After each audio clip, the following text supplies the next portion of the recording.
Halo teman-teman, perkenalkan, nama aku Ardi Sunyo. Aku dari Universitas BINUS Nusantara, jurusan Public Relation, mahasiswa akhir. Pada hari ini, eh, kakak akan menyampaikan atau akan memberikan kalian materi untuk belajar public speaking untuk pemula. Kenapa kakak membawakan materi ini? Karena materi ini kakak rasa penting untuk kalian mempelajari bagaimana caranya menggunakan public speaking dengan baik dan benar. Karena ini akan banyak digunakan saat kalian presentasi di sekolah ataupun saat di luar sekolah. Berikut adalah tujuan pembelajaran dari public speaking pada hari ini. Yang pertama, kita perlu memahami konsep apa itu public speaking, teman-teman.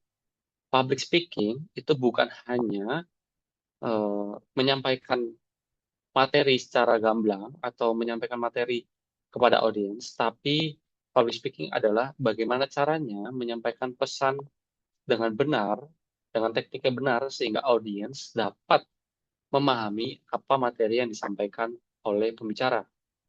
Yang kedua, kita akan mengatasi permasalahan umum yang sering terjadi saat teman-teman melakukan public speaking. Ya. Nanti masalahnya apa aja dan bagaimana cara mengatasinya, kakak akan jelaskan di next slide. Poin ketiga adalah teknik penyampaian. Ya, jadi seperti yang kakak bilang tadi, public speaking itu bukan hanya berbicara saja, tapi ada teknik-tekniknya seperti menguasai kontak mata, artikulasi suara, atau penggunaan gestur tubuh yang baik juga seperti itu. Nah, apa itu public speaking, teman-teman?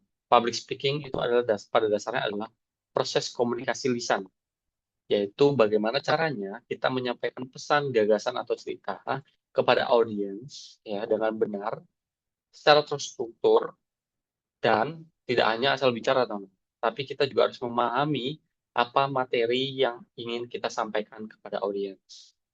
Lalu yang kedua, seperti yang kakak bilang, public speaking bukan hanya seni menghafal, tapi kita harus benar-benar memahami apa materi atau apa nilai dari pesan yang akan kita sampaikan kepada audiens. Ada tiga elemen kunci dalam public speaking, yaitu yang pertama ada speaker, message, dan juga audience. Dalam hal ini, speaker itu adalah kakak, materi itu adalah public speaking yang kakak bawakan, dan audiensnya adalah kalian semua. Ada notes kecil di sini. Public speaking itu bukan hanya bakat ya. Public speaking itu bukan bakat, teman-teman.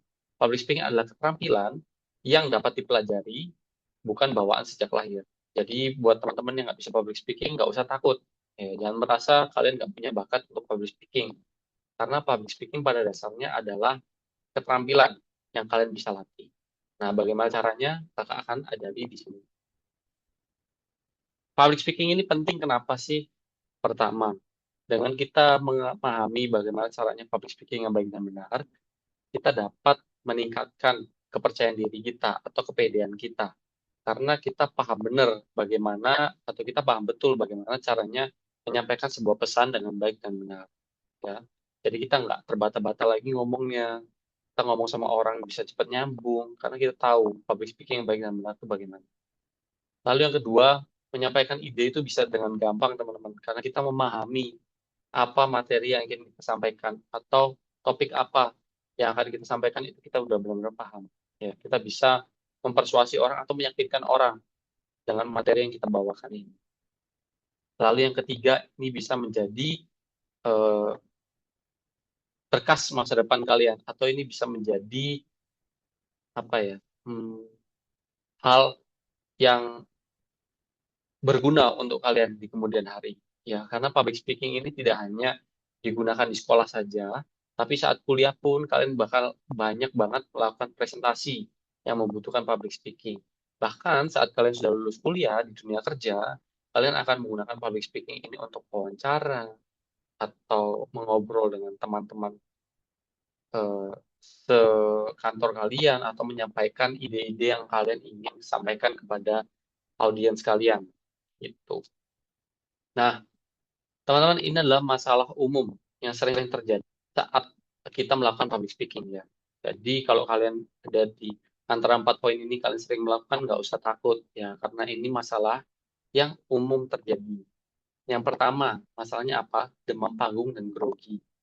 Kenapa sih kok sering banget kita, apalagi yang nggak terlalu sering untuk public speaking, itu mengalami demam panggung dan grogi? Ya, pertama, bisa jadi teman-teman, karena kalian tidak memahami materi apa yang kalian ingin sampaikan. Atau yang kedua, ini sangat normal ya teman-teman. Karena bayangin, kalian belum pernah ketemu orang random sebelumnya, atau kalian belum pernah berbicara di depan umum, tiba-tiba kalian disuruh untuk berbicara di depan umum. Pasti kalian malu teman-teman. Kakak juga dulu malu untuk berbicara di depan umum. Tapi setelah kita tahu tujuan dari public speaking atau materi yang ingin disampaikan, hal ini bisa teratasi. Lalu yang kedua, membaca teks atau slide. Kenapa membaca teks dan slide ini dianggap sebagai masalah umum ya teman, atau dianggap sebagai problem?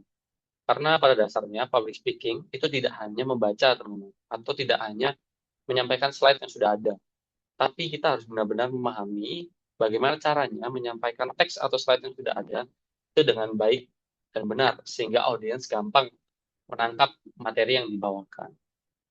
Lalu yang ketiga, kontak mata minim ya. Kontak mata minim ini umum terjadi. Kalau kalian udah demam panggung atau grogi, pasti kalian tidak berani menatap ke mata audiens ya teman-teman, karena kalian malu. Tapi sebenarnya kontak mata ini penting banget teman-teman, agar audiens merasa intimate dan kalian saat kalian membawakan materi yang akan kalian sampaikan. Yang keempat, bicara terlalu cepat.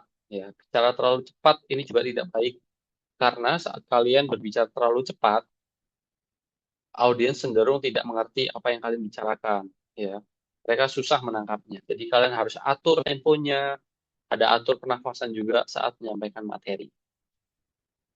Nah, ini 5 tips utama ya untuk kalian sebelum kalian mempelajari atau saat kalian mempelajari public speaking. Apa saja? Yang pertama itu kalian harus kuasai. Ya.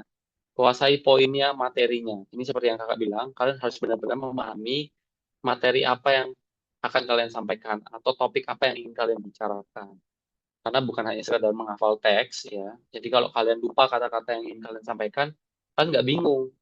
Ya, kalian langsung bisa menghadapi itu karena kalian sudah paham materinya bagaimana, apa yang ingin kalian bicarakan. Lalu yang kedua, jaga kontak mata. Ya. Ini yang seperti permasalahan tadi, minim kontak mata. Ini ada tekniknya teman-teman. Nama tekniknya left to right. Ya. Jadi kontak mata itu nggak harus lurus doang, tapi kalian bisa menggunakan left to right. Jadi, melihat dari kiri lalu ke kanan. Ya. Kenapa ini berguna, teman-teman? Supaya audiens merasa diperhatikan oleh kalian saat membawakan materi. Ya. Jadi kalian nggak cuma fokus ke depan, tapi kalian fokus ke semua audiens. Kakak juga punya tips sih sebenarnya, supaya kalian kalau masih takut melihat ke mata audiens, kalian tuh bisa melihat ke atas dahinya atau di atas kepala sini, teman-teman. Jadi seolah-olah kalian melihat ke mata audiens, tapi sebenarnya kalian nggak melihat ke mata audiens. Jadi tetap audiens merasa diperhatikan, kaliannya juga nggak malu untuk menatap ke mata audiens. Yang ketiga, gunakan gestur tangan alami. Kakak merasa dengan kalian menggunakan gestur tangan ya saat berbicara, itu akan memudahkan kita menyampaikan pesan. Kita punya simulasi untuk kita menyampaikan pesan. Kalau tangan kalian masukkan ke kantong, itu kalian cenderung seperti tidak percaya diri saat menyampaikan materi yang ingin kalian sampaikan. Jadi audiens merasa, wah ini pembicaranya kayaknya tidak mengerti atau tidak pede dengan materi yang mereka bawakan. Tapi kalau kalian menggunakan tangan, kalian akan terlihat leluasa, lebih terbuka, ya, lebih memahami materi apa yang ingin kalian bawakan. Lalu nomor 4, ada atur artikulasi atau intonasi suara. Ya. Jadi pas presentasi itu ngomongnya nggak nadanya satu doang kayak. Jadi kita orang akan bingung memahami teman-teman. Tapi kita harus ada intonasinya. Ya, gunakan jeda, pause. Jadi kalau misalnya kalian bingung nih, selanjutnya mau ngomong apa, kalian bisa diam dulu 1-2 detik sambil kalian mengingat apa yang ingin kalian sampaikan selanjutnya. Yang terakhir, yang kelima, latihan konsisten di depan cermin. Karena dengan kalian latihan konsisten, baik di depan cermin atau kalian kalau punya handphone sekarang bisa kalian video, itu kalian akan mengerti kekurangan kalian di mana dan kalian bisa memperbaikinya. Nah, ini adalah komparasi dari public speaking yang baik itu apa, dan kalau kalian melakukan yang di hijau, kotak hijau, berarti public speaking kalian sudah baik. Tapi kalau kalian masih sering melakukan yang di kotak merah, berarti public speaking kalian perlu ditingkatkan. Contoh yang pertama, kotak mata. Menatap audiens secara berkala. Kalau kalian sudah sering melakukan ini, berarti public speaking kalian sudah oke. Tapi kalau kalian masih sering melihat ke langit-langit atau ke lantai, berarti perlu ditingkatkan lagi. Dan lain-lain. Nah, ini adalah contoh praktis, ya, struktur public speaking atau pembicara yang baik. Jadi, teman-teman, saat kalian melakukan public speaking atau menjelaskan materi, itu tidak hanya berbicara atau menjelaskan tentang materinya saja, dari awal sampai akhir.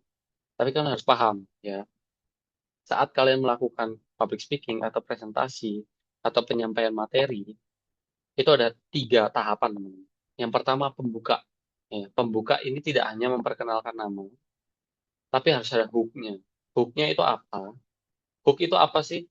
Hook itu adalah di mana waktu kalian untuk mendapatkan perhatian dari audiens. Hook itu bagaimana? Ya, kalian bisa menggunakan pantun misalnya. Nah, kalau kalian menggunakan pantun, otomatis kalian akan mengajak audiens untuk berinteraksi dengan kalian. Dan otomatis audiens akan fokus kepada kalian secara menyeluruh. Ya, jadi tidak bingung mana-mana, tapi mereka akan fokusnya hanya kepada kalian. Sehingga saat melakukan poin kedua, yaitu isi utama, penjelasan materi, ya kan. Ini adalah bagian yang paling banyak atau paling penting, yaitu penyampaian materi. Audiens itu akan tetap fokus kepada kalian. Nah, saat audiens sudah fokus, penyampaian materi juga tidak boleh asal. Kalian harus benar-benar memahami poin-poin apa saja yang ada pada materi kalian dan sampaikan se-efisien mungkin. Jadi tidak bertele-tele, tapi secara runut dan struktur. Jadi sehingga audiens mengerti apa yang kalian sampaikan. Dan yang terakhir, yang pastinya penutup.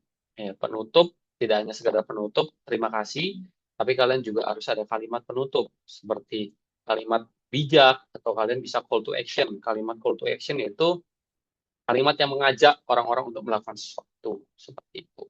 Bisa jangan lupa untuk melakukan materi apa yang sudah kalian jelaskan, atau jangan lupa untuk follow sosial media kalian misalnya, atau jangan lupa untuk melakukan apa yang harusnya mereka lakukan, seperti itu, teman-teman. Nah, ini adalah rangkuman dan kunci sukses, ya, kalau kalian ingin melakukan public speaking. Yang pertama, sudah pasti seperti kalian bilang tadi, persiapan yang matang. Ya. Kalau kalian melakukan public speaking dengan persiapan yang matang, kalian nggak perlu bingung lagi, teman-teman, saat depan panggung. Karena kalian sudah benar-benar mengerti materi apa yang ingin kalian sampaikan. Seperti itu. Jadi, 90% keberhasilan dari public speaking itu ditentukan oleh persiapan kalian sendiri. Sebagus apapun orang dalam public speaking atau menyampaikan materi, kalau persiapan mereka kurang matang, materi yang dibawakan pasti tidak berhasil sampai kepada audiens. Seperti itu ya, teman-teman. Yang kedua, jam terbang. Ya, semakin sering kalian melakukan public speaking atau presentasi depan umum, semakin percaya diri kalian atau semakin mudah kalian untuk melakukan presentasi di tempat-tempat lainnya. Karena kalian sudah sering melakukan itu. Jadi kakak sarankan kalau kalian masih minim melakukan presentasi, carilah lomba di luar sekolah, atau kalau ada kesempatan presentasi di sekolah, lakukanlah, teman-teman, karena ini penting.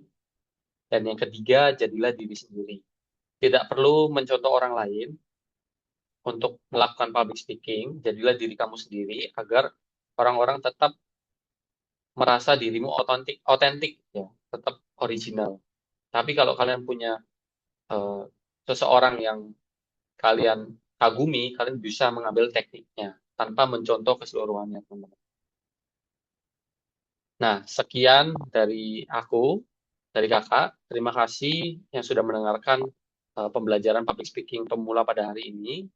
Harapannya, semoga kalian bisa menjalankan public speaking ini, bisa menerapkan public speaking ini di sekolah dengan baik dan benar. Seperti itu, teman-teman. Terima kasih, selamat berlatih, dan tetap semangat.